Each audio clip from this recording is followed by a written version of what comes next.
Gotta do that to me, don't you? Yeah. Well, you're the one that told me, and I remember this conversation. The Saints are better than the Cowboys. Well, The, they proved it on the field. well, the record says they ain't. They're the ain'ts right now. The record says that the Cowboys must really suck if they lost to the Saints. Hey man. Now, when they play the Saints suck, dude. When the Saints play the Cowboys, the Saints are fully healthy. Right now, they're just decimated. Right now, the Saints, they played their Super Bowl against the Cowboys. Ever since then, they ain't won a damn game. They have so many injuries on that They team. ain't won a game. They have so many injuries on that So team. do the Cowboys. You're only as good as your record says you are. Right, and they're not a good team because they're injured. That doesn't matter. You're only as good as your record says you are. It does matter. It's the Spurs. No excuses. If the Spurs lose no Wemby. excuses. Oh, is this on, by the way? Because I can barely hear. Yeah, it's on. Hold on. Okay.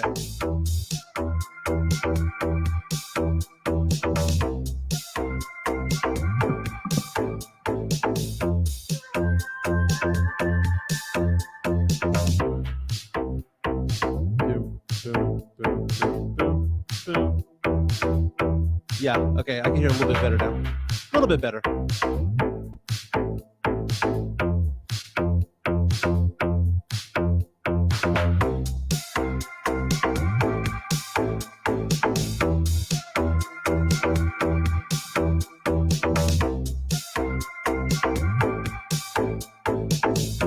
That you got someone coming to your defense.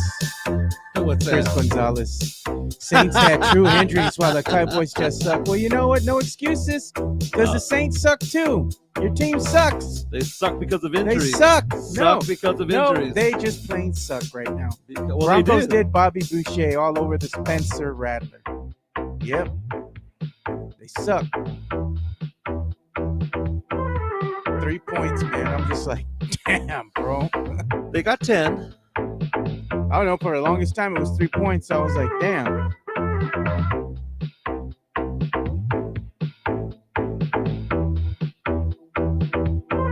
No, ma, Miss Chris Lehan. We're here sticking up for his Saints team. Welcome to another episode of the Alamo City Sportscast with Mike Jimenez and Joe Garcia. Make sure to subscribe and hit that like button. Join the discussion as we broadcast live from beautiful West San Antonio. And remember to tip your hosts as it helps the show grow. What's up, San Antonio? What's going on, South Texas? This is the Alamo City Sportscast coming at you from the west side of San Antonio. My name is Mike Jimenez. That's Joe Garcia. Today, we're going to have Johnny Walker, Texas Longhorn legend, Holmes Husky legend, member of the Texas High School Football Hall of Fame, will be on to discuss this weekend's college football games. Have some conversations with him about the Cowboys as well, the Texans. Big show today. I say a big show, but it's going to be compact, right? We normally go from 10 to 11:30, but we're going to go to about 11:15 today. Cut it short. Cut it short about 15 minutes or so because Daddy's got some work stuff to do today.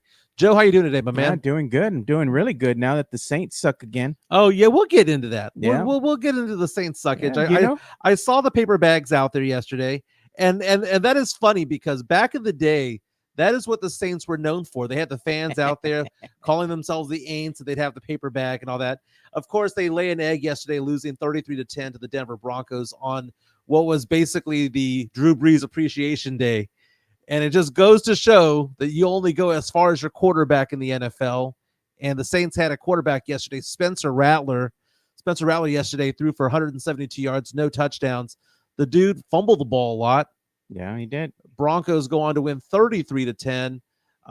It was an ugly game. Spencer Rattler lost the ball twice, put it on the turf, was taken back for a thick six. Was it a thick six? What do you call it if it's a fumble return for a touchdown? Because the Broncos got on the board with 2 field goals. Javonte Williams had a touchdown.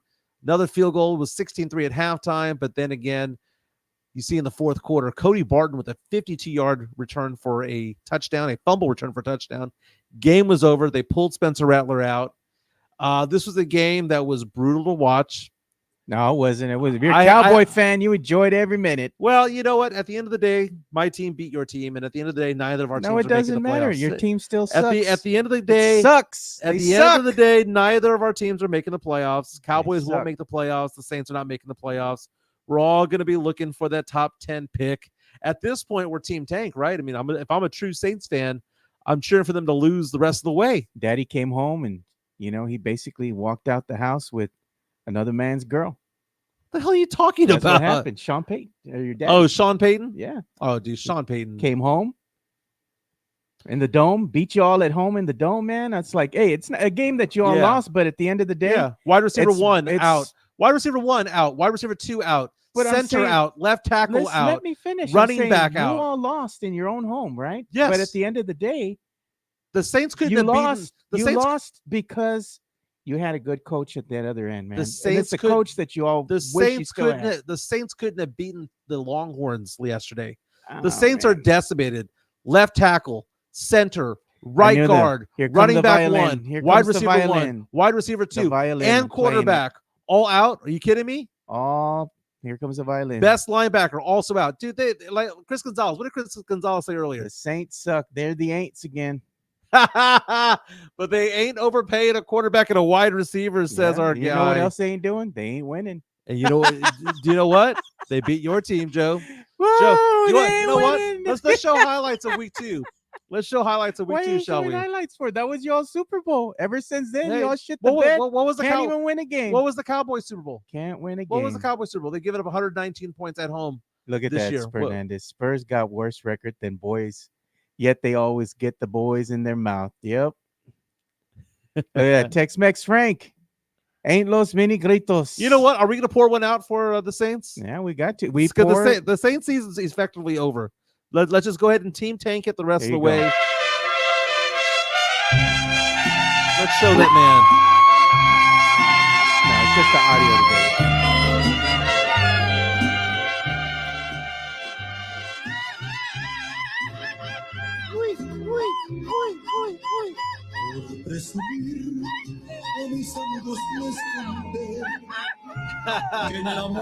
That mini grito sponsored you by Tex-Mex Frank. Put $1.99 into the collection plate for that. Fantastic. Spurs wrapped up the regular season, the preseason yesterday. Basically, they played nobody, right? So it's kind of hard to gauge what happened last night because they basically played nobody. But Joe, give this team a letter grade for what they've done over the offseason, over the preseason and whatnot. What have you liked? Spurs lost 129-107 to Houston yesterday. Again, the Spurs didn't play Wemby. They didn't play. I mean, when your starting lineup is Trey Jones, Malachi Branham, Harrison Barnes, Julian Champagny, and Zach Collins, you know that you're not actually going to go out there to try to win the game, right? Yeah. Wemby didn't play. Chris Paul didn't play. Sohan didn't play. Keldon Johnson didn't play. So Castle got out there, got some runs, 16 points, 6 of 14 shooting. But this was a throwaway game.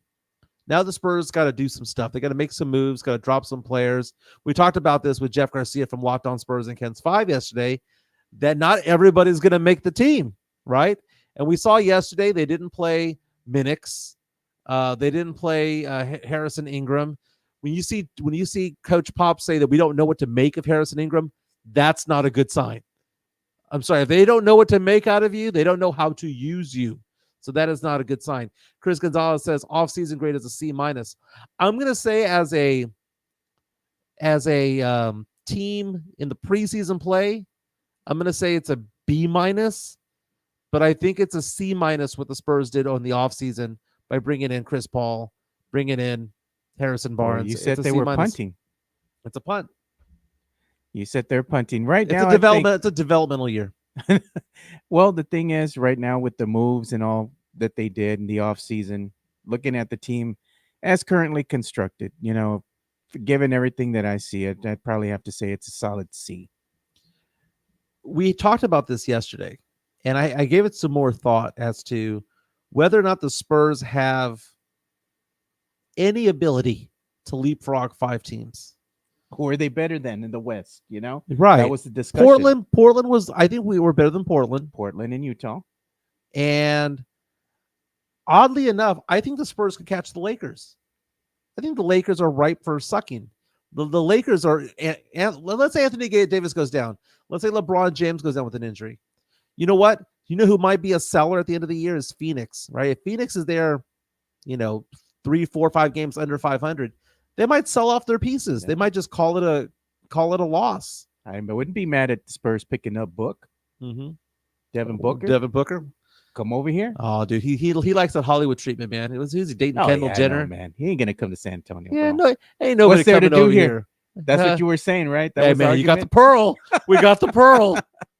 There's things to do here, man. It's just, but if you're like a young person and You're you a want to young do something, African American the player. nightlife, I get that. Here, in San Antonio, it's kind of like family oriented. It's a family thing. Yeah, I man. tell it to my daughter all the time. Don't be here in your 20s. Come when you want to start a family. Come to San Antonio. It's a great place to raise a family. Remember when we were in our 20s? That's when it was in its heyday. You had freaking nightclubs up and down the river walk downtown. Had a bunch of clubs all over the place. Bunch of clubs scattered all over San Antonio. Now it's all dried up, dude. It is, man. San Antonio had a very good club scene, but the fact of the matter is that my daughter points out that the younger people don't want a club anymore. Nah, man. The only ones who want a club are the international types, man. The ones who want to listen to reggaeton and stuff like that. They are the ones who club to this day. You go to Stone Oak and you go to some nice clubs in that area. But the nightlife doesn't exist in San Antonio. I mean, what is the nightlife? Well, we're gonna go Be Kind Rewind right next to the Alamo. Is that the nightlife? No, that's the place that Hefe didn't like. He didn't like it. He went in. We walked in. 45 seconds later, we turned around, man. Even trying to find the bathroom was difficult because it's like you have to go downstairs. And he goes, "Man, we got to go downstairs." No, F this leave. place, man. Let's get out of here. So what's funny is that right now I'm purging a lot of photos on my phone. Yeah. Just going through all my photos, and it's just years worth, man. What's up with that too? Because on Facebook, I get a notification that says Michael Jimenez wants to add you as a friend. Yeah, so I decided that I was going to create a new Facebook page because the old one has all my stuff from my prior marriage, my marriage 1 and You're marriage 2. Doing a cleanse. Dude, it is so difficult to go through all of that it was just easier to just start all over again. So you deactivate the account, reset, and 2.0 comes out. So those of you who want to look me up, just look me up for Michael Jimenez. I deactivated my old one. Going to put a new one up there. And I got timed out as to the number of people that I could add as a friend yesterday. Usually I was able to go like friend, add. And then yesterday, after about 50 or 60 times you out, they time me out. Yeah, I think you're a spammer or something. That's exactly what the website says. So they said you will be able to offer more friends down the road or whatever the case may be. But if you want to send me a friend request, just look me up under Michael Jimenez. You see my mug on there. Dude, it's been a long day at work today already, man. But here's the thing. Man. Here's the thing. Going through photos and clearing out your photos from your camera roll, dude, it is tedious, man. It is tedious. And I have gotten rid of probably about 5,000 or 6,000 photos, memes, GIFs, just things that just clogged up the phone that you just don't want there anymore. Yeah. Kind of crazy. JHNSB reaches out to us on our YouTube stream. By the way, you can be part of the show by leaving a comment on our YouTube stream. It says, I don't want to hear any excuses when Wemby sucks in the season opener. Had all of preseason to knock the rust off, but the Spurs sat him instead. Pathetic. People reaching out saying that the Rockets were playing the starters yesterday, whereas Pop was like, nah, we like the team we got. We like the team we got. Joe, I'm worried, Joe. I'm so worried, man. This might be a 22-60 season all over again. Nah. Come on, Joe. They're going to be better than advertised. I'm hoping they're good. It's, this game that they played against the Rockets had some of their starters out there. And the Spurs really didn't have anybody, you know, they just kind of had like their second, third options. Let's see what this kid's got, before we make the final cuts kind of thing, Basically, Pop put a team out there and he said, F it, I don't care. Yeah. I don't care about this game. He doesn't care. He doesn't. That's exactly what he said. Dude, Joe, I know people give me crap about it because Spurs fans are homers and I want to see this team win. I would much rather this team go 500 this year in Wemby's second year than to go 22-60 again. But Joe, honestly, heart to heart, Joe, just look at me, Joe. Remember, we see what's going on with the Cowboys. We see what Jerry Jones is doing up there saying we were all in, but and I knew that the team was getting worse. Yeah. Is it wrong to have the opinion that the team punted this season? You were the one that said it. Well, because let's talk about that. And punting to me means you're going to win 20 games. No. You're not trying. No. They're trying. That's not it. Punt to me is We are not fielding a playoff team. No, they're not. Look at this comment. Has me dying here, dude. Bear County Social Apparel. Come to San Antonio if you like the Goodwill. Look at Tony Ornelas. Says, come to San Antonio, a great poor city to raise a family, Mike. It's a great city to raise a family. It's also a poor city. You're saying basically that the Spurs are punting because they're not trying to win. They're not trying to get better. No, maybe they were trying to get better. I'm not saying that. I'm just saying that they didn't get better.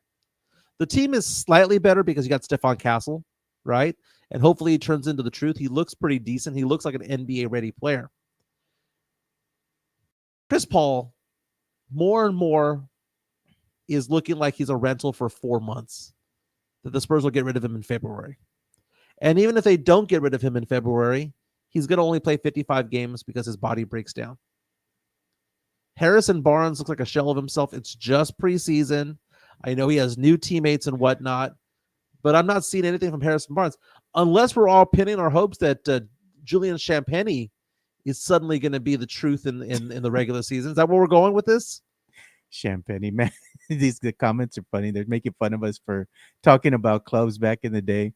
Mario Cavazos, the squeeze in por vida. No, bro. Off of General McMullen. Nice. Joe, what was your favorite club back in the day? Oh, man. We went to like Planeta Mexico. We went to Joe's Volcano, Polyesters down on the Riverwalk. Now, did you go to Joe's simply because it was close by? I mean, I went to Holmes High School. Joe's Volcano was off of Ingram and 410. By, but I mean, that wasn't why. Joe's sucked. It's all right. It was like where you would pregame because the drinks were cheap, right? You'd go there, pregame, and then go somewhere better. But it sucked. Let's just be honest. It was all right. Did you go back in time and think about it? I think about all the times I spent at nightclubs back in the day. I realized I never liked it. I mean, the whole idea was to go out to go meet a girl, right? And go get drunk. Go get a Long Island iced tea or 3. Go get drunk. But I'm thinking about like the only club that I really liked was probably Park Place. Park Place. And I met my first wife there. That was the only club that I liked. The Atrium had the hottest chicks, but it was so crowded there. Planeta had the hottest international girls, the girls also from St. Mary's. Yeah. And they were smoking hot over there. But, dude, it was Sardine City, dude. You're just kind of walking around like this, waiting for 25 minutes to get a drink. What was that one club that used to be? I think it was the Atrium. Used to be right there on Fredericksburg, right? Oh, that was Graham. No. The one on Fredericksburg, right where they used to have the Leaky Barrel. Now it's Slackers. Yeah, Club Antro. Yeah, that's what it used to be. It had 2 levels. Beno Udrich was always there. I don't know, man. It's funny how the younger people are not into the club scene like we were. I had fun from time to time. Don't get me wrong. You know, you meet a girl, then it is fun. But on the days that you didn't, it was just sweaty times, dude. There's just sweating in your long sleeve shirt, sweating through your cologne. Wasn't a big fan. Oh, Hello Fist saying Spurs all in. Uh-oh. We have Roy in the house. That's a name I haven't seen. Roy, welcome to the Alamo City Sportscast. Says Mike and Joe. I agree with Mike. I do think we need a fresh blood at head coach for the Spurs. Joe, this is going to be the season that the Spurs fans turn on Pop. If the Spurs win just 30 games, Joe, Vegas says 35, ESPN Analytics says 31. If the Spurs are 31-51, does Pop survive into the next season? 6 seasons in a row of losing records. Will Pop survive that, Joe? Pop is gonna survive it, dude. Spurs fans ain't gonna turn on Coach Pop, dude. Why not? They're not, man. Cowboy fans turn on Landry. They turn on Landry. They ain't gonna turn on Coach Pop. I know you want to make Coach Pop the villain, dude, but he's not, man. It's not the villain. It's just, dude, have you ever thrown a house party before that's supposed to end at 1 o'clock or 2 a.m. and then people are still, mulling around 3 or 4? It's like, go home. The party's over. It's like Ferris Bueller at the end of the movie. You guys are still here?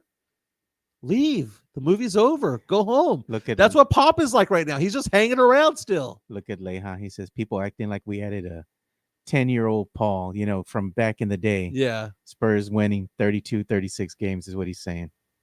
Chris Paul, I mean, think about it this way. How good was Duncan his final season? He was serviceable, right? He was serviceable. How good was Parker his final season? All right, with Charlotte. Look at this comment here. Demon Mike went to Giorgio's.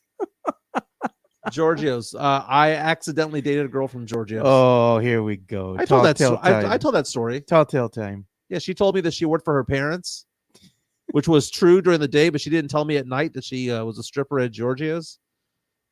Man, that was like right across the street from a church, right? Like St. Luke's or whatever that was. It's like, how do you have a strip club across the street from a church? Don't know how that was possible. Not only that, the church is a school. Is that why it's no longer there? Probably, man. They didn't like it there, so they found ways to shut it down. Look at this. Locked On Spurs. Jeff Garcia's in the house. I lived at Park Place. I was there every Friday through Saturday. Okay, so this is funny. Jeez, this is funny because if we could go back in time, how many times was I in the same room as Jeff Garcia from Locked On Spurs and Ken's 5? Probably didn't even know it. Didn't even know it, right? I probably even said hi to him. Like, hey, what's going on, man? You know, as he walked by or whatever. We may have even had a drink. I don't know. But if you can go back in time, because he says he was there every Friday through Sunday. I was there every Saturday. What room was Jeff Garcia in back in the day? Because you walked in, you had the karaoke room, you had the country room, you had the disco room, you had the top 40 room. Yeah. I pictured Jeff inside the disco room. The disco room. God, bro. Look at Tex-Mex Frank. Hands down, Cool Arrows was the best name for San Antonio. Yeah, over downtown. They had that murder over there back in the day. I wonder if there was a murder or some sort of shooting or stabbing there. Man, they shut it down. I worked at Ken's 5 back in 2014. So I was a news producer and a TV news reporter for many, many years, for 10 years. And then I took years off and I went back for about a year and a half. And in 2014, there was a shooting there at Cool Arrows Lounge downtown. And it's kind of by that 3-story or that 2-story HEB. It's kind of catty corner to it. Anyway, I was there at the station, and they kept saying the name of the bar as Cool Arrows. And I kept on raising my hand going, you might want to just say the bar. You might just want to say the establishment, because you do realize that you're cursing in Spanish, or you're saying something dumb in Spanish, rather. Kabooms. Dude, kabooms off of Highway 90. Highway 90. Dude, that was a nightclub that had a basketball court on the outside. Yeah, it's like you could go hoop it up, sweat it up, and then sweat up on the dance floor. Dude. You remember this one, Noche Caliente, dude. You weren't a real one unless you remember Noche Caliente. Dude, I don't remember Noche Caliente. Where was that at? Dude. You know. That's all I'm gonna say. What was the one over on Culebra and Grissom? There was like a country bar there back in the day. It was a country club, nightclub. God, what was that one? It's like where Culebra turned into Grissom, Tezel, all that area right there. That place was happening, man. Midnight Ropaho was also pretty nice back in the day. Learn how to two-step. Everybody's here saying that guy Roy's your burner. That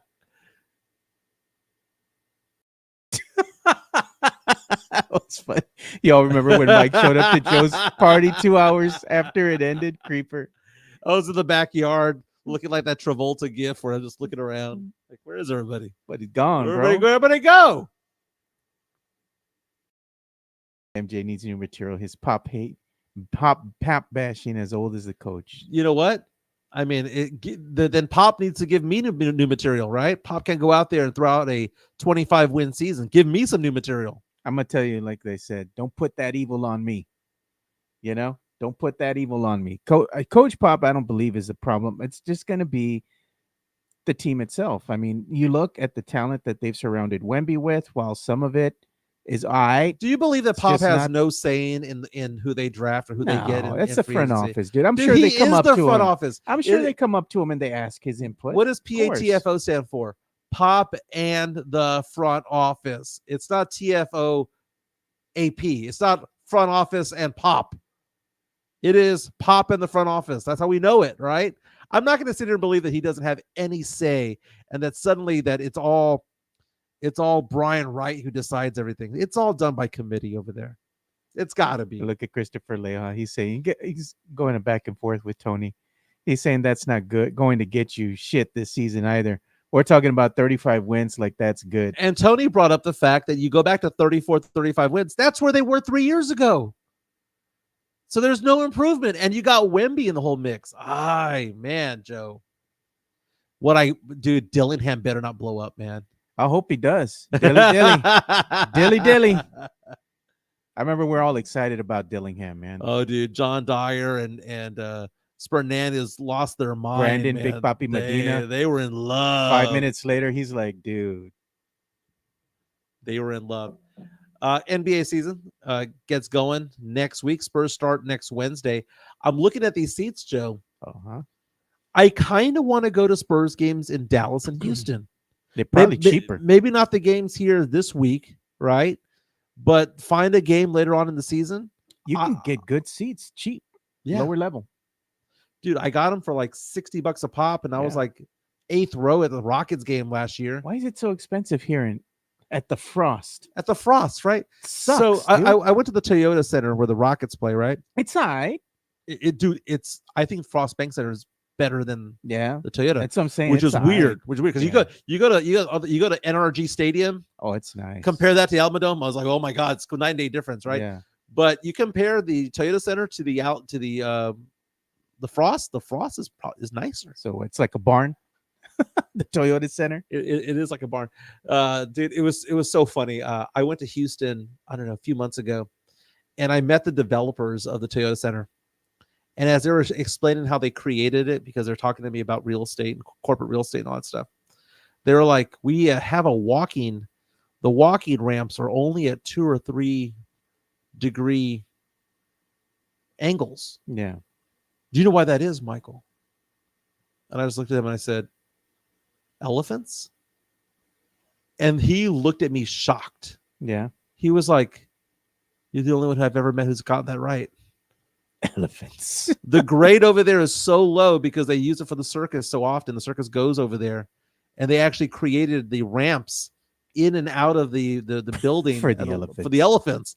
And it's like that. It's like that indoors over there. So it's kind of weird. There's no steep angles, but I like the Frost Bank Center better. But there's a section there at the Rockets games. I think it's section 101. The entire section is Spurs fans. It's like going to a college football game where they have like a section for the visiting team. They have that over there, man. It's actually very cool. David Outwater is saying CP3 will give us more wins because for 30 some odd games, we had Sohan at point guard. So, dude, I would be stoked if CP3 was out there playing a lot of minutes and a lot of time, but that's not his thing, dude. If we think that Devin Vassell is damaged goods, you should take a look at what goes on with CP3 these days. No, man. Here we go. CP3 misses 25 to 30 games each and every year. He gets to 55, 58, and he's done. Now, speaking of done, Joe, Kawhi Leonard.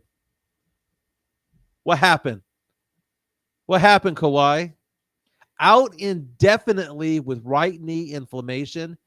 Is there any worse superstar out there in NBA history than Kawhi Leonard?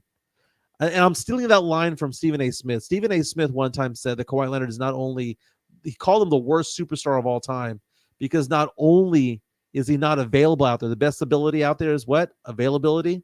And he's always unavailable. Always unavailable. But on top of that, he does nothing to promote the Clippers. He did nothing to promote the Spurs. He didn't, other than say indubitably, he does nothing to promote the Raptors back in the day. He's awful to the media. He can't speak very well. Worst superstar of all time, Joe. But how surprised, how shocked are you, Joe, that Kawhi Leonard is out indefinitely? And what does indefinitely mean to you? Indefinitely means to me is that Kawhi probably wants out of L.A. He doesn't like being there with the Clippers. He wants to go play with somebody else. He's going to force him to make a trade, I believe. He's just saying, I'm rehabbing. My knee is swollen again. Mm-hmm. I got an injury.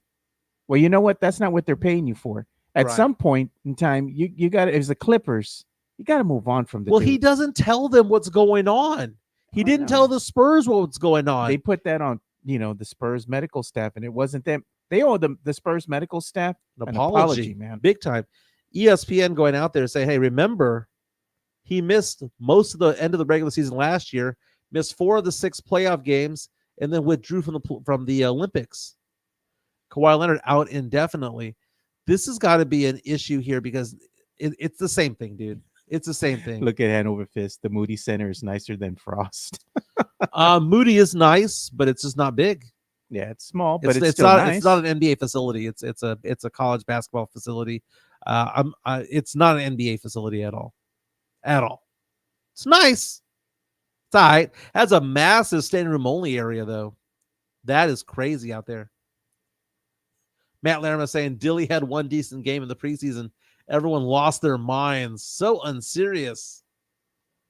Okay, what if it's not him? What if it's Dalton Connect? See, the Spurs look at that with like Jeremy Sohan, right? Jeremy Sohan. Spurs fans like Sohan. Could have gotten Jalen Williams. You know, you always think about who you could have gotten. Spurs got Josh Primo. Could have gotten Alperen Şengün. And what I hate, Joe, Spurs fan goes, yeah, well, if we had done that, we wouldn't have gotten Wemby. So, yeah, reward incompetence, right? Like they knew what was going to happen 2 years later. Trade Sohan, Tavares, trade Sohan and Keldon. Man, Spurs fans are going to be very vocal this season if this team doesn't win at least, 32, 35 games. If they don't even meet the Vegas odd makers projections. I think that we have to figure that out. I think we need to test the water temperature of Spurs fans right now and go on Twitter. Right? What would be classified as a losing season? As a good season. Yeah. Or an acceptable season. Yeah. We'll figure that out. The Spurs were out there getting rid of all of their starters yesterday. They didn't sit them. They sat them, Pop sat them all. Look at Anthony Davis go off for 35 points yesterday. You know what we're going to do right now? Yeah, do you know how many points Dalton Connect had yesterday, the rookie? How many? In preseason? He had 35 points. God. He was 8 for 13 from 3. And the Spurs could have had him. He went number 17 in the draft. Dalton Connect. I mean, you know what? If low-key betting rookie of the year, not Zach Edey, dude. Give me Dalton Connect for 25-1 odds. That's what I want to see. Yeah. So this is what we're going to do again. Oh, we have a giveaway. We have giveaways, right? We have giveaway Fridays. That's what we call them. Mm-hmm. So we're going to go ahead and do a giveaway again. This giveaway is actually sponsored again by Spernandez and Chicano Fuerte nice. Productions. You got anything that you need for your business as far as photography, videography, give Chicano Fuerte Productions a call. But Spernandez has 2 silver and black scrimmage games for tomorrow's game. So if you haven't, planned to go or you don't have tickets, well, here you go. We'll go ahead and give this away right now before we call Johnny Walker. And again, this is unbiased. Wherever it lands, but we're doing this because we're rewarding our most faithful viewers here that have been watching us. And we're going to have another giveaway too, so don't worry. We haven't forgotten about the boys that have been watching us all this week. We got something for you guys as well. So here we go. I'm going to go ahead and do the spinning wheel. Let's see it.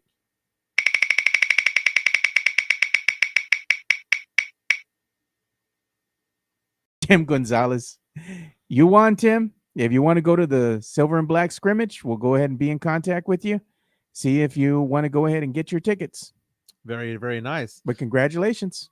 Let's give some love to MCS General Contracting. They've been up with us since day one.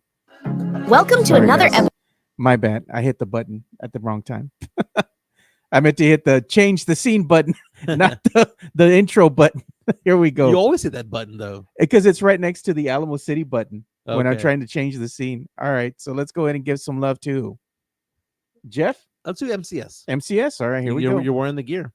MCS General Contracting, more than 30 years of combined experience in concrete placement. They are the best in the business. Honest pricing, high quality work. They get going on house foundations, driveways, concrete patio decks. If you want to extend the deck, extend the driveway. If you're a business and you need to put together a slab, a parking lot, or other concrete placement services or sidewalks, reach out to MCS General Contracting at 210-774-9155. They're confident in their skills, so give Chris Leha over at MCS General Contracting a call at 210-774-9155. And thank you for being a sponsor of this show. We're very proud to have MCS General Contracting with us because, it is this small business that's really important, man. It drives the country, gets things going. I use them personally. Earlier this summer, we had them come over to do a sidewalk at my house. They did a landing, some stairs to help get people down from our slab, from our covered patio. They did a fantastic job. Again, if you need a slab, if you need a swimming pool, basketball court, pickleball court, they can make it happen. MCS General Contracting, Chris Lehan and his brothers out there doing a fantastic job. Yeah, so we're going to try to get Johnny. I think he's busy right now, but we'll probably get him here in the next minute or so.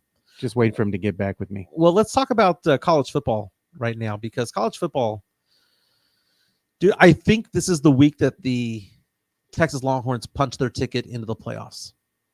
This has got to be the week, right? I mean, they've got a big game against Georgia. That's the game everyone's going to be watching. I mean, don't get me wrong, Alabama and Tennessee is also a good game. But Texas taking on Georgia, number 5 against number 1. 5-1 Georgia team coming into DKR there in Austin. Dude, the cheapest seats right now, Joe? What are they? $351, not including fees. Damn. $351. Texas here by only 4.5 points. Kind of surprised, man, because I think Texas is going to blow them out. I think this is a statement game. You saw Texas blow out Oklahoma. You saw them go to Ann Arbor and beat the living crap out of Michigan. Texas is the team to beat in college football right now. Ranked number 1 overall, have most of the first place votes. This is a statement weekend, Joe. And if you say that you beat Oklahoma on a neutral site, Michigan on the road, and Georgia at home, Joe, I tell you what, that is it. They're in the playoff at that point. 7-0. I don't care if they lose the rest of the way. They're in the playoffs at that point. We're going to have Johnny Walker in a few minutes, hopefully, talking to us about it all. Yeah. But lots of games going on this weekend as we go through the list of games this weekend. Number 2, Oregon. Somehow Oregon's number 2. I mean, I know they beat Ohio State, but they're number 2. They have Purdue this weekend. Oklahoma State takes on BYU. These are games that take place tonight. Oregon and Purdue kick off at 7 o'clock on Fox. ESPN has Oklahoma State against BYU.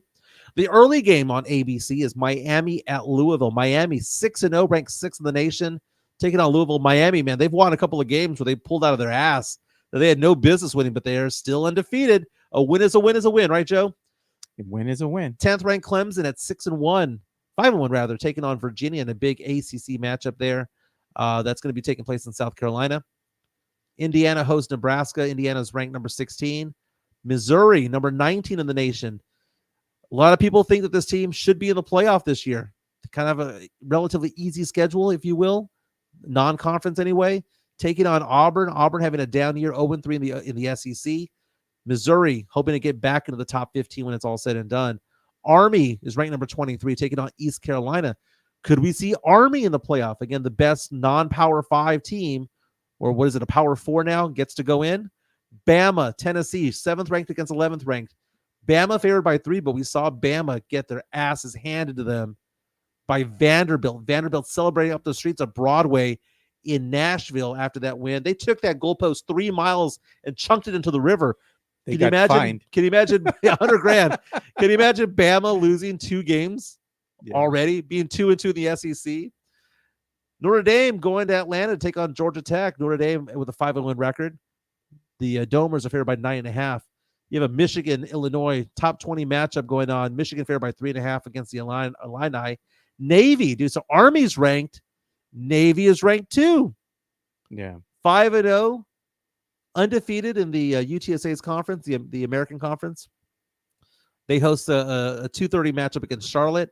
A&M, after being embarrassed in week 1, and everyone was like, this quarterback sucks, they ain't going to do crap, is now 5-1 on the season, 3-0 in the SEC after beating 9th ranked Missouri. They beat Arkansas. They've beaten Florida. The only loss they have is to Notre Dame, and Notre Dame is a top 7 team. So it'd be interesting to see what A&M can do in this game against Mississippi State. That's going to be on the road. 3:15 kickoff. A&M favored by 18 points. LSU on the road taking on Arkansas. LSU coming in 5-1, undefeated in the SEC, ranked 8th in the nation, taking on Arkansas. LSU favored by 2.5. We mentioned Texas against Georgia. Texas favored by 4.5. Iowa State hosts UCF. Iowa State currently ranked number 9. K-State with a 5-1 record, taking on West Virginia, favored by 2.5 points. And then SMU, the Ponies, on the road against Stanford in an ACC matchup. First time they've ever played each other in the ACC. SMU ranked 21. Playoff bound. I think that if SMU wins out, they're going to be playoff bound when it's all said and done. Look at this, what we got here. We had a $4.99 super chat coming in from Shay here. He wanted us to do the grito. We already played the grito earlier in the show because of the Broncos beating the Saints. But he says, love the pod, best in Texas. Appreciate you, Shay. Appreciate it, man. Shay. So we got Johnny going on? Okay, well, let's give some love to Jeff Garcia from Locked On Spurs and Ken's 5. We'll get to Johnny Walker on the flip side. MCS General Contracting. Locked On Spurs is your daily Spurs podcast, hosted by Jeff Garcia, the lead Spurs writer for Ken's 5 San Antonio. Jeff has a healthy plethora of guests all the time on the Locked On Spurs podcast. You can also follow Jeff on Threads at Jeff G Ken's 5 SA. You can also follow Jeff on Twitter at Jeff G Spurs Zone. So make sure you go ahead and give Jeff a follow, not only on Threads and Twitter, but also on YouTube at youtube.com/@Locked On Spurs. This is where you're going to be able to find the replay of the Locked On Spurs podcast. Make sure to like, subscribe, and share. Jeff Garcia with us from day one. Again, that daily content. I subscribe on YouTube. I subscribe on Spotify. You should as well. Joe, how are we looking? Looking good. Johnny's almost here, man. Okay. Well, let's talk about what Jeff Garcia has going on Locked On Spurs. I am today's guest on Locked On Spurs, by the way. We're talking about Jeremy Sohan's development, whether or not we're going to see a jump from him. What's going to happen this season down low with the Spurs? Can Wemby coexist with Sohan down low, or is Sohan going to still have to stay outside on the perimeter? Locked On Spurs. Again, today's podcast is with me, along with Jeff Garcia from Locked On Spurs. We do got Johnny ready to go here. Johnny. What I'm going to do here is I'm just going to go ahead and get his really nice scene ready, which is ready already. So we can go ahead and bring Johnny Walker on. And there he is. Let me go ahead and get rid of the spinning wheel here. Johnny Walker looking good, baby. What do they call that kind of suit again? Is that a double-breasted suit? Is that what they call that? They call it clean. They call it clean. That's what they mean. That's right, Johnny. Tell him, Johnny. Tell him. Casket sharp. That's what it's called. Now, Johnny, we were talking earlier about nightclubs back in the day when we were in college. Oh, man. What were the nightclubs in San Antonio back in the day when you were hitting the club? I think the one that I used to love to go to, and it was over by, was at Central Park Mall. It was called the Hippodrome. Hippodrome. That was the spot. I remember that day. Spot, man. Yeah, we had a good time in that place, man. Dude, back in the day, Ingram Park Mall had its own bar in there, like a little lounge called Chelsea Street Pub. That place was nice, man. I used to like going there, listening to live music, getting drunk on beer. That was Then they had Joe's Volcano across the street. Remember that one too? Yeah, baby. I've closed down Joe's Volcano. I have said, I know they changed their name, but we also refer to it as the Volcano, right? Like how Twitter changed its name to X. No, it's still Twitter, right? You know, kind of like Coming to America. You know, Mama call him Clay. I'm gonna call him Clay. That is what I see when it comes to Joe's Volcano. But Joe's Volcano, I have said this before. If there's a nuclear bomb that goes off in San Antonio, only two things will survive: roaches and Joe's Volcano. That place is still going to be bumping music every Sunday night from here until all end, man. Oh, man. Yeah. Joe's Volcano. Joe's. It was meet me at the volcano. Oh, man. Crazy, man. Mario Cavazos is asking us the question, did you ever go to Club Image? I think I went to Image. I did go to Image. Yeah, I remember that one too. Yeah. Good times, man. But then you went to Austin. Yeah. 6th Street, 5th Street, all that stuff going on over there. I used to go to a club over there called the Aquarium. The Aquarium was like a dance club over there. My friends and I would go. I want to say it was called the Aquarium. I don't know if it still exists anymore, but 25, 30 years ago, it was happening. It was happening.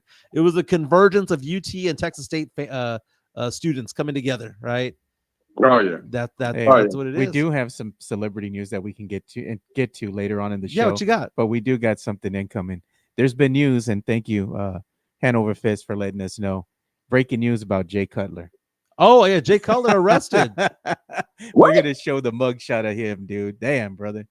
What did he get arrested for? Busted for DUI and gun possession after a car accident in Tennessee. Wow. This happened. Yeah, this happened in Tennessee. It was in Franklin, Tennessee, which, by the way, was where I vacationed this past summer. Yeah. Franklin, Tennessee is beautiful. That's where all the celebrities live. Yeah, his picture. The mugshot. Oh my God, that's a great mugshot. That is a fantastic mugshot. This one and RC Buford's mugshot. They're going toe to toe, man. Who can forget? I remember everything, dude. I remember seeing one time I went to the game, right? Yeah. Spurs game. Some fan was walking around with a T-shirt, RC Buford's mugshot on it, dude. Can you imagine that? That's funny. That's classic. That's awesome. So, homeboy Jay Cutler, who was one time married to Kristen Cavallari, was posted bond of $5,000. Again, he was arrested. According to law enforcement, he rear-ended another vehicle. When officers arrived, they smelled booze. They said he was slurring his words, had bloodshot eyes. He refused to take a field sobriety test. Cops took him to the hospital for a blood sample. Blood alcohol level has not been released, but they did say that he had 2 firearms in the vehicle, included a loaded pistol. Jay Cutler spent the night in the pokey. Why do you need all them guns, though, man? What's he doing? He owes somebody money, man? They're trying to shake him down, Johnny? What's going on with that? No, man. Oh, no, man. What are you talking about? In Texas, that's just normal. I don't know. I don't know. He owes somebody money, Johnny. That's what that is. You know, we're from the hood, man. That sounds like it, man. He's running from something, man. All right. So this weekend, we've got the 5th-ranked Georgia Bulldogs going to DKR in Austin, take on the top-ranked Texas Longhorns. I said early in the show that it doesn't matter what happens from here on out. If UT wins this game, they're in the playoff. You can't exclude this team. I think they can lose the next 4 games to make the playoff, because you can't exclude a team that went into Ann Arbor and beat the crap out of the national champion Michigan Wolverines, that went onto a neutral field and beat the crap out of the Sooners, now taking on Georgia in Austin. This is it, right? This is like punching the ticket in my eyes anyway. What do you think? You know what? That would definitely be something that you would think could happen, but you know what? You never know what's happening with these rankings, and I know that there's a lot of teams that were expecting to play better and to do well, but they're just not showing up. So there's a lot of things that I think play into some of the rankings too that we're not privy to, but it's surprising with the way some of these big teams are going down midway through the season. Now, Oregon somehow got first place votes. I know they beat Ohio State, right? Yeah. But come on, man. How is UT not unanimously the number 1 team in the nation? That I don't understand. Well, the only reason I'll say that is because the score should have been like 56-3. So if they would have whooped them like they should have whooped them, because I think they took it easy on him, and I'd be honest with you, Quinn Ewers was not on his game. That was probably one of the worst games that I've seen Quinn play. He just you could tell the game was just fast, was really fast for him, and it was taking some time for him to get it together. He didn't start getting it together till the second half, and I'll be honest, the crowd that I was with, man, we were yelling for Archie to come in, man. I mean, I was like, come on, man. What are you doing, man? I mean, he was missing guys wide open. I mean, I think everybody knows that the score should have been a lot worse than what it was. I think you got to give a lot of respect for Coach Sarkisian for not making the move, even though there was a lot of people that wanted him to make that move. But I'm glad that he didn't, in the sense that we're not going to have a quarterback controversy. And I think he stuck by his guns. And I think that was probably the best thing that happened out of that game, was for him to go ahead and stick with Quinn, not to bring in Archie Manning and have everybody talking about who should be the quarterback at UT. Talking to Johnny Walker, former Texas Longhorn great, former Holmes Husky great, member of the Texas High School Football Hall of Fame. We talk to you about the Longhorns all the time.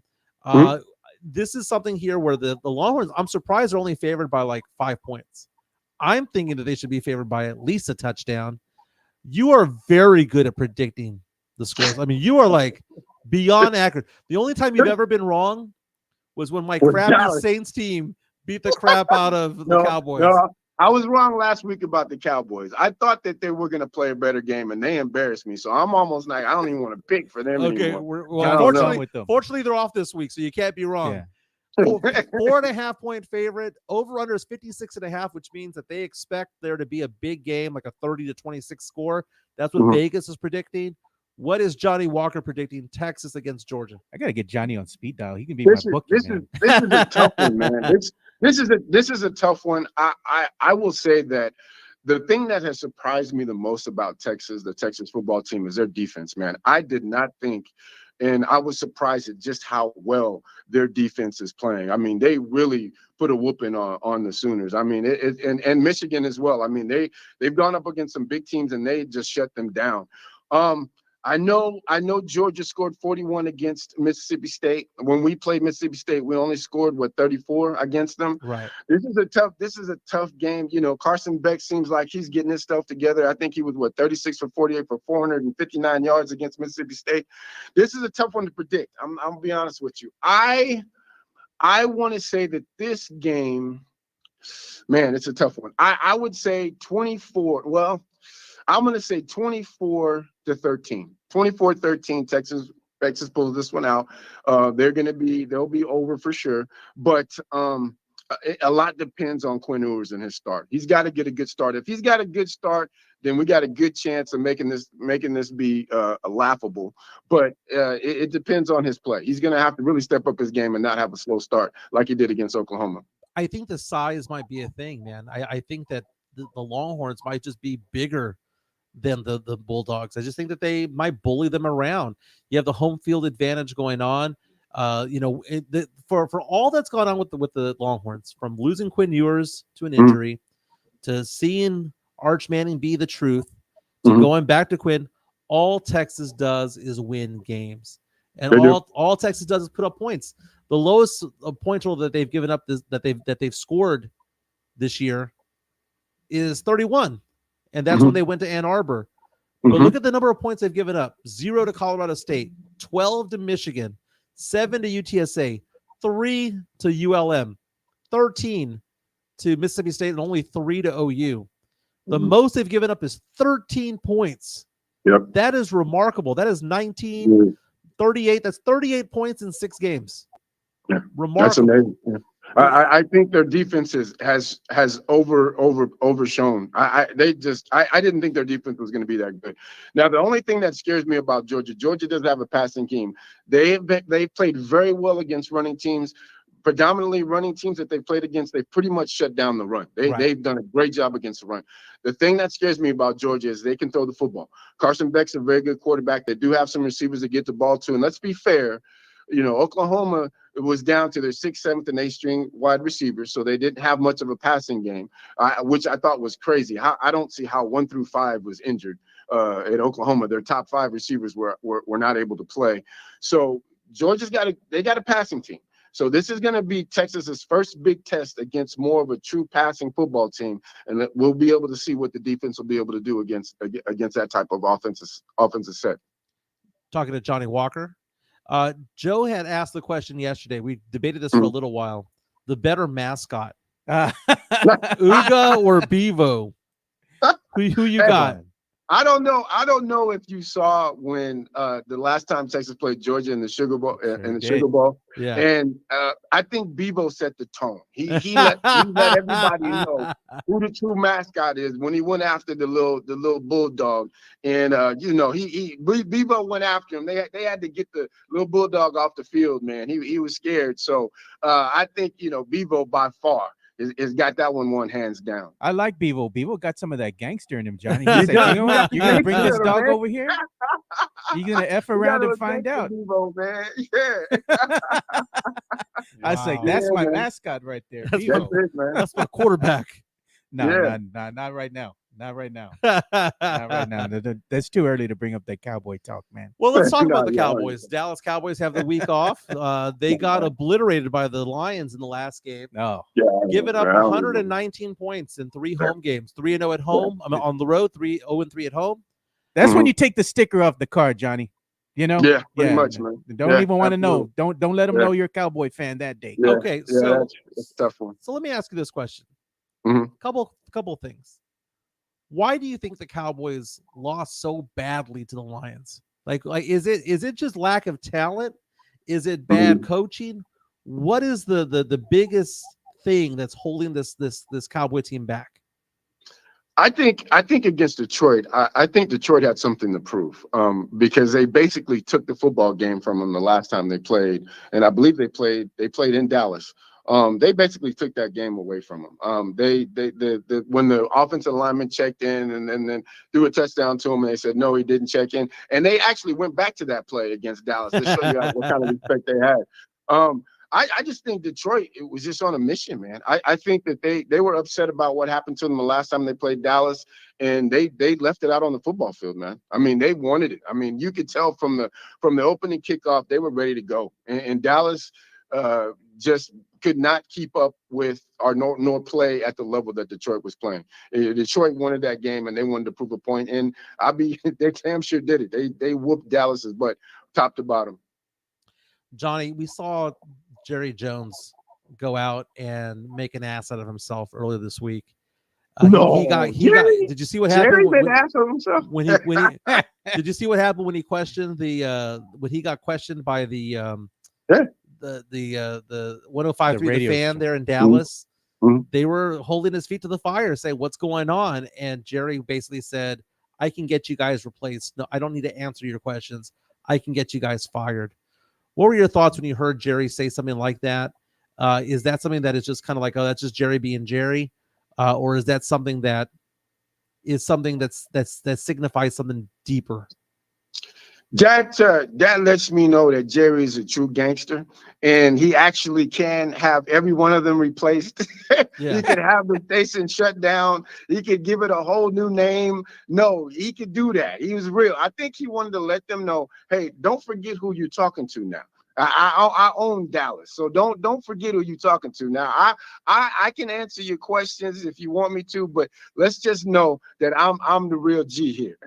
I'm the one who can control everything, man. So watch what you say. I nothing wrong with that. I don't have a problem with that. What did Jerry tell him, Johnny? Watch your mouth. Let him know that, man. Hey, I own you, man. You heard it here first. Johnny Walker's for state-sponsored media there. Right. Yeah, I'm the man. Johnny says this commercial or this endorsement is approved by Johnny Walker. By Johnny Walker. Yeah, I own you. So watch what you say.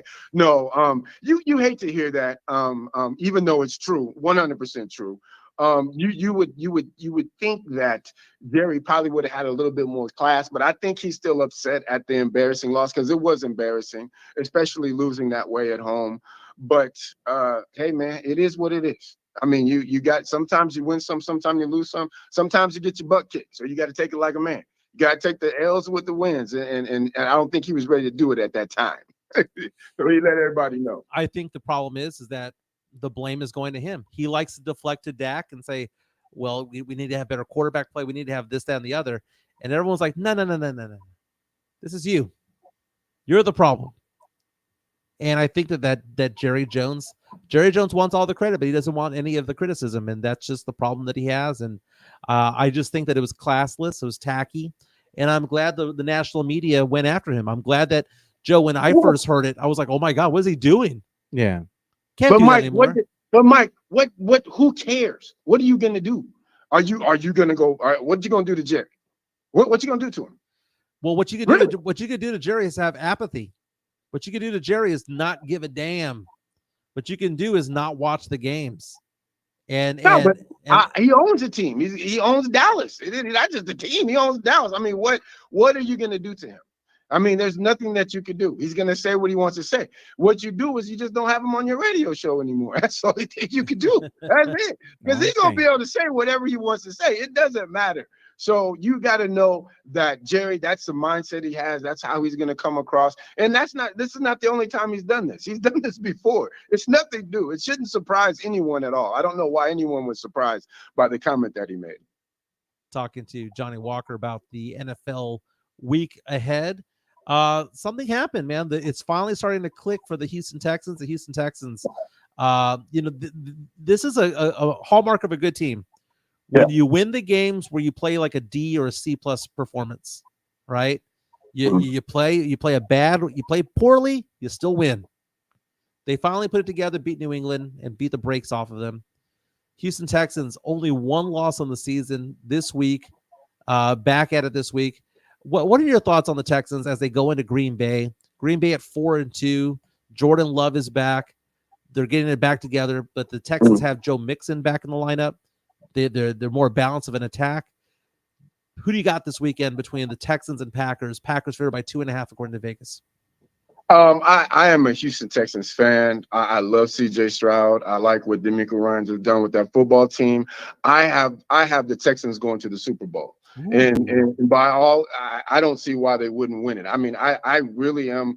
I have a lot of respect for the way that they've handled the Texans. I like what they've done. I like the changes that they've made. I like the players that they brought in, and they just play at a high level, man. I really do. I really think that they are on the cusp of being one of the top football teams in the NFL for a long time coming. I really do. I think they're very good, and there's no reason why they shouldn't be playing in the Super Bowl this year. Well, other Super Bowl contenders, this time on the NFC, Lions and Vikings play each other this weekend.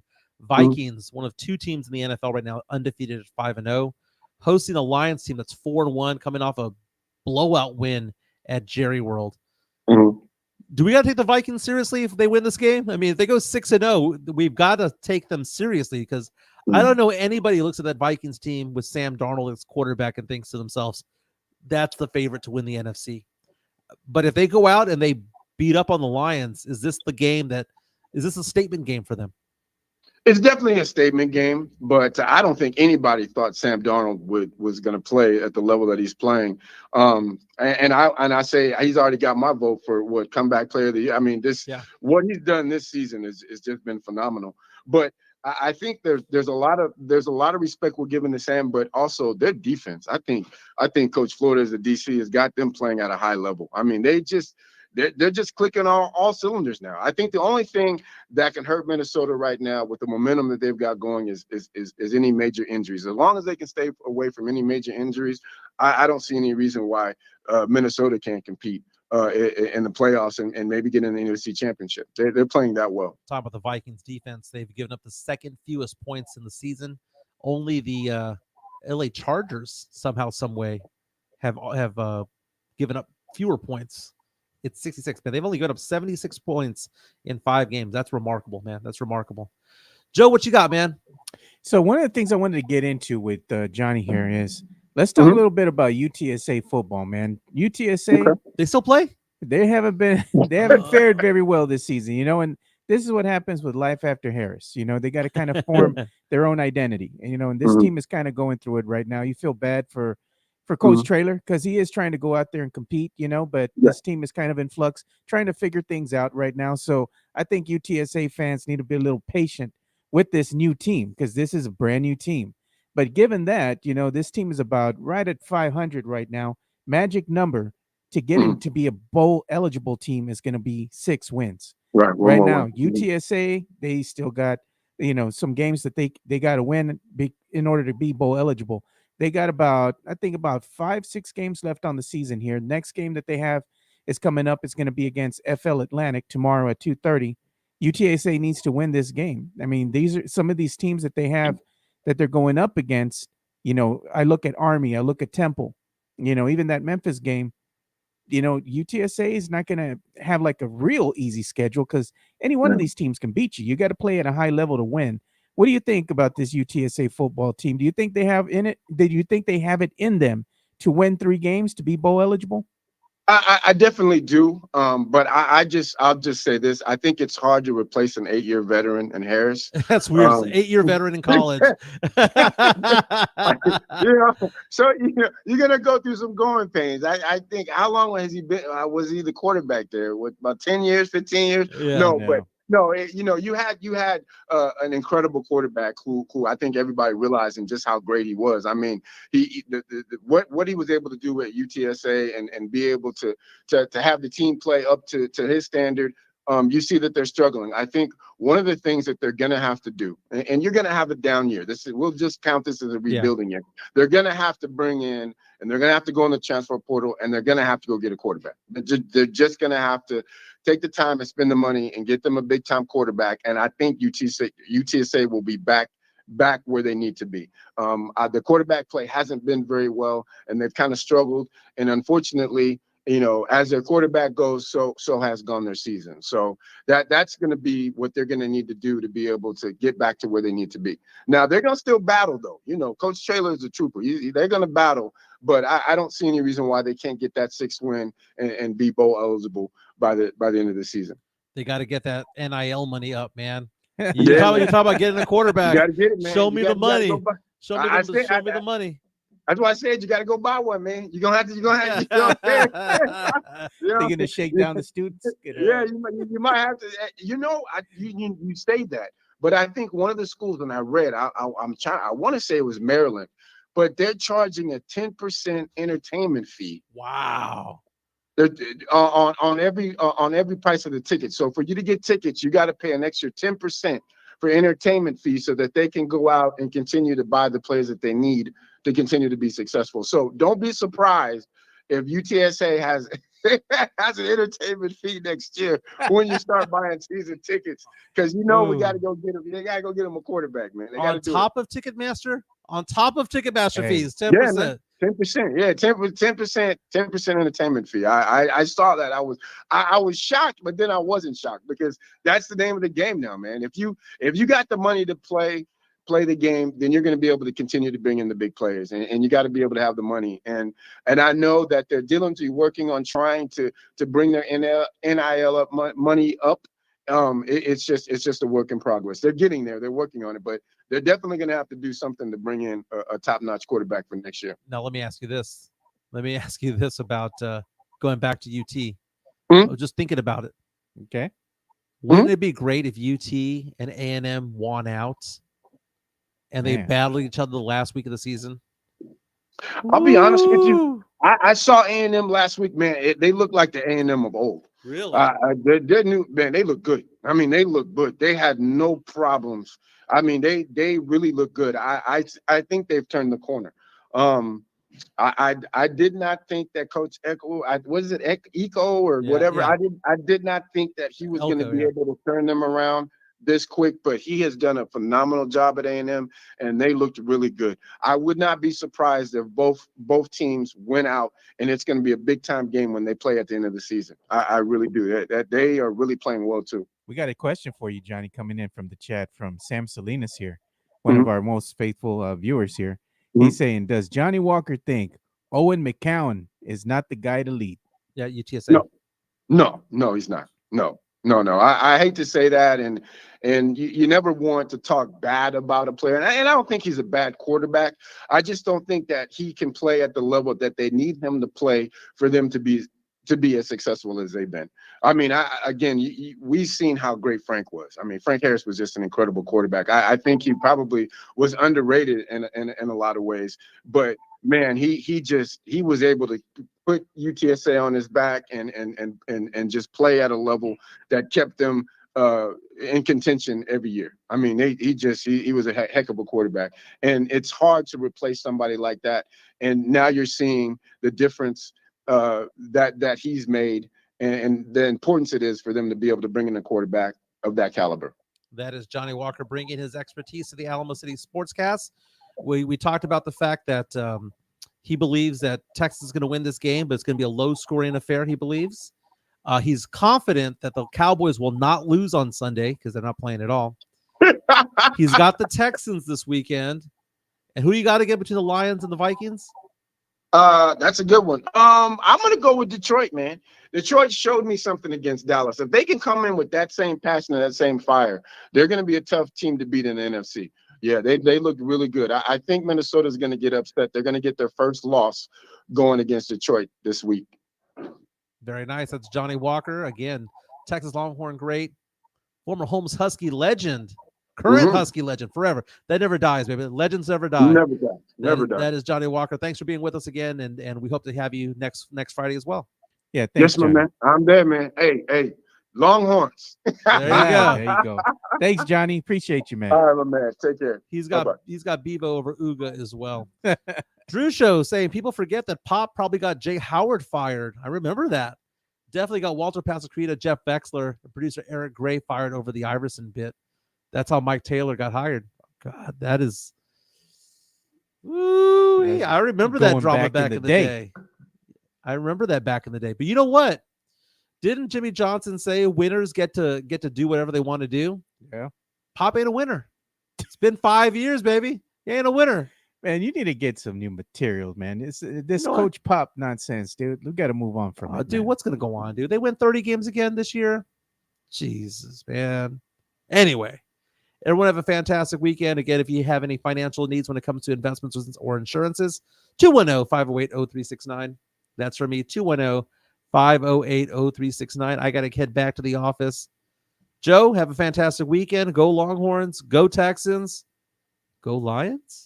Oh, God, no. We'll be back on Monday. Y'all take care.